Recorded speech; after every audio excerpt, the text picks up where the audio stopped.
Hello friends, today we'll discuss about the classification of cancer.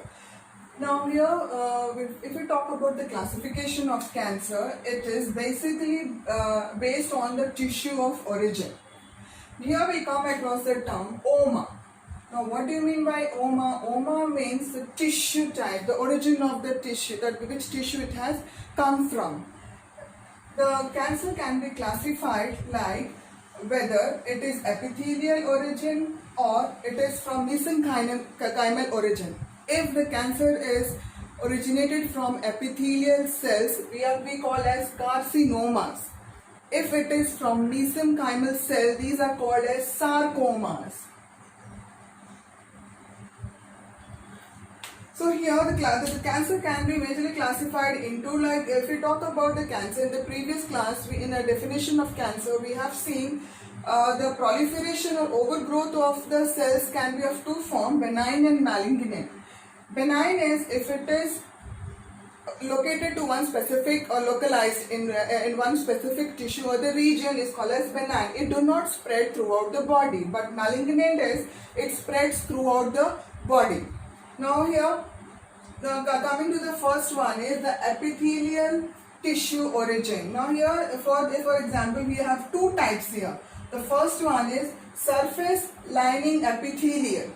Here, for example, squamous cells of lungs. So these are called as squamous carcinoma of lungs. So if it is malignant, we say as carcinoma, and if it is benign, we call it as papilloma. The next one is gland or lobular. So these, if it is origin from the skin surface lining, that is like skin cancer, that is the basal cells of skin. So these are called as normal carcinoma or papilloma. But a granular, that is a secretory organs or tissue which secretes out, like pancreas, we have a breast, the colorectal. So these here will come under gland or lobular types of tissue, and these are called as adenoma. So if it is benign, we'll call it as adenoma, and if it is malignant which spreads to distant organ is called as adenocarcinoma. The next one is we'll come across the connective tissue. Now connective tissue will come across the mesenchymal origin. So here the first example we'll take about here is the neural tissue. Is a brain. It is related to the brain tissue. So here we have a types like glial tissue. So if it is glial tissue origin, if it is benign, we'll call it as a glioma. If it is malignant, we'll call it as a glioblastoma. Meninges, this is called as a meningioma, or if it is malignant, this is called as a meningiosarcoma. Sarcoma because of the mesenchymal origin. So this is epithelial origin, all these are, so we are calling as carcinoma. If it is mesenchymal origin, these are called as sarcoma. The next one is the nerve sheet. The nerve sheet is called as a neurofibroma. Or if it is malign, it is called as a neurofibrosarcoma. The next type we have is the lymphoid tissue or hematopoietic cells. Again, under this we have a lymphoid tissue origin. So these are called Hodgkin's, maybe a Hodgkin or non-Hodgkin lymphomas.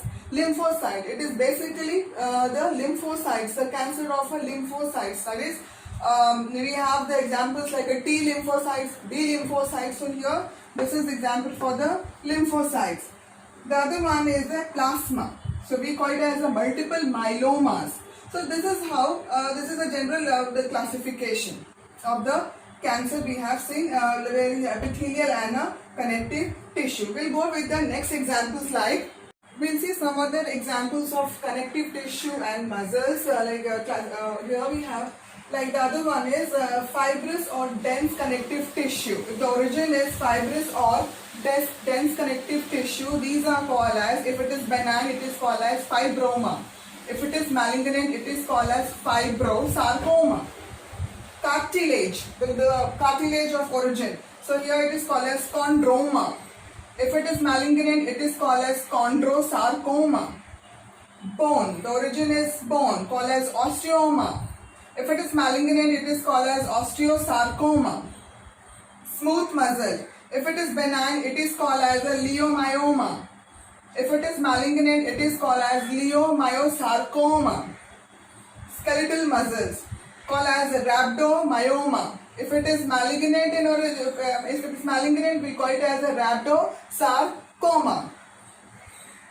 What about fat? The next one is fat. Fat, it is called as lipoma. If it is malignant, it is called as liposarcoma.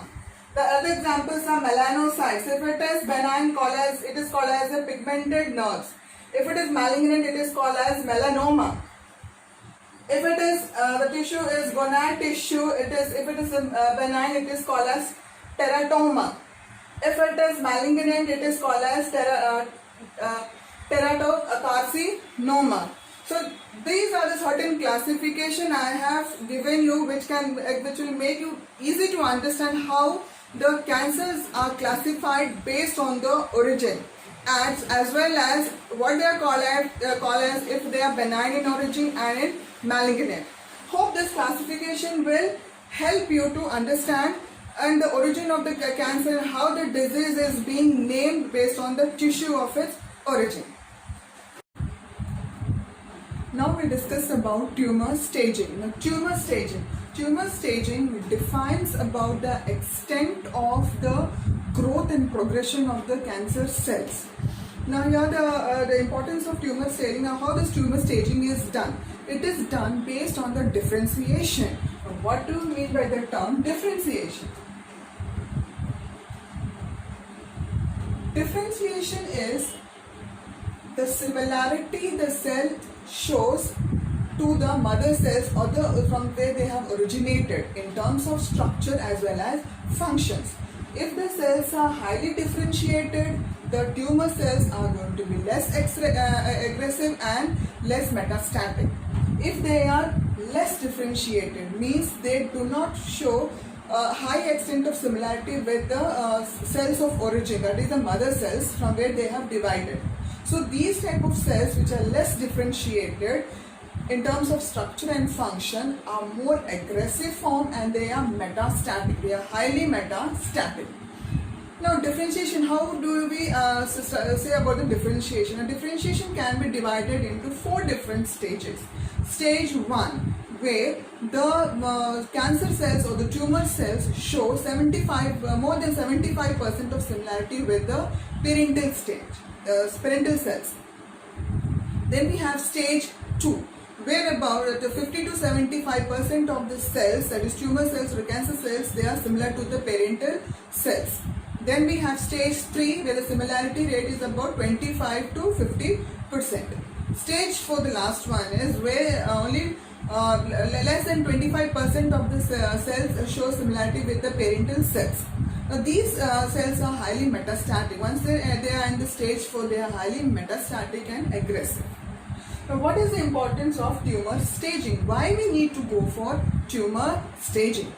Tumor staging, it helps the oncologist to design a treatment plan, to study the patient prognosis, and also to determine the treatment outcome or the result.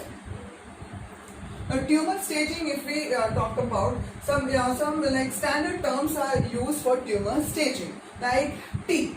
T stands for here, or maybe defined as a primary tumor. N, it is the involvement of lymph node.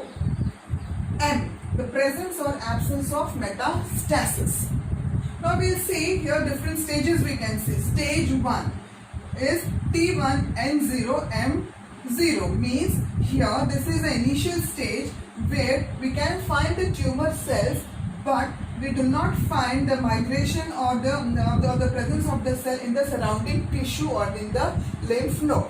So it is restricted to the cells of origin. So it is just present on the localized area and it has not shown any vasculature or a spreading in the outer area. Metastasis is also 0. Then the survival rate is about 70 to 90%. Here the people, they survive this stage. Next is stage 2. It is called as T2N1M0. Here this is a stage where we can find the tumor cells, they have just started to move into the surrounding tissue, the initial stage. So this also can be cured, and here the survival percentage is about 45 to 55%. Here still the metastasis has not yet begun. Stage 3, T3N2M0. Here we can see the tumor cells, they are larger in size and they are deeply fixed into the tissue of the origin. And here we can see the rate of spreading is also high. We can find they are spread to our lymph nodes and they are getting deposited and they are spreading to the other surrounding tissue. Here metastasis also, here we do not find again the metastasis. And the last stage is stage 4, where the tumor size increases to a larger extent. Highly it is spreading to the lymph nodes and the blood vessels, highly spreading stage, and it is metastatic. That is, we can find the formation of secondary tumors at the distant organs, at the far or distant organs. So this is one standard tumor staging. I have represented it here. Now we'll see the diagnosis of the staging. How do we go for the diagnosis? In the diagnosis, there are 4 different categories. First one is the clinical staging. Now what is clinical staging? Clinical staging is, here we'll study about that is the staging here, it is a physical and a clinical examination. If we have certain tests to be performed, X-ray and endoscopy. Next one is tumor imaging. In tumor imaging, we'll go with CT scan, PET, MRI scan, we'll go with lymph angiography, FE, and these are the methods used for the imaging system. The next one is surgical staging. Surgical staging is, here we'll explore or we'll study the stages based on the surgical or dissection of the that is a surgical study. That is directly we'll go with the surgery. Pathological staging, this is the biopsy. Here we'll take the biopsy and we'll study the rate of metastasis or the invasiveness. So these are the different methods used for diagnosing of the staging. So hope this lecture will have given you a idea about the classification of the cancer, on what basis we do the classification, as well as tumor staging. So this will definitely help you to understand how the staging is done, the tumor staging, and how they are being classified. Hope you like my video, and thank you for watching it. Do subscribe my